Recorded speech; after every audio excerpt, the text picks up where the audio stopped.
ذكرت ان في سنوات الدراسه الاولى كان بيشوف الدقن وبيشوف لا انا عايز اتكلم على التجربه الاخراجيه في اخراج.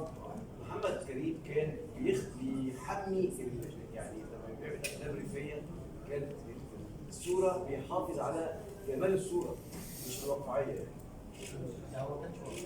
لا ما كانش واقعي، ولكن انا ناقشت الاستاذ مخرج كبير جدا في الموضوع ده وانا بحترمه جدا، اسمه الاستاذ هنري بركات. وهنري بركات رغم انه كان يكاد يبدو خواجه، لكن يروح يعمل الحرام ويعمل بين الاطلال في اعماق الريف المصري. فقلت له يا استاذ بركات، الريف بتبعد ليه عن الشكل الواقعي بتاعه؟ قال لي بص يا محمد، انا الفن بالنسبه لي اختيار، سليكشن.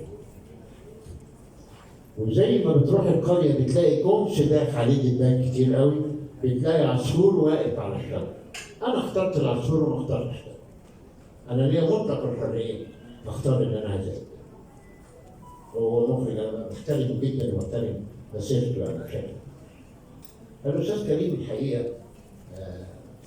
كان الشكل الكلاسيكي مسيطر على تفكير المخرجين بصرف النظر عن كمان سليم اللي شاذ وعقبه بصراحه وسيد بعد كده، لكن احنا اتعلمنا منه اشياء كثيره جدا جدا جدا.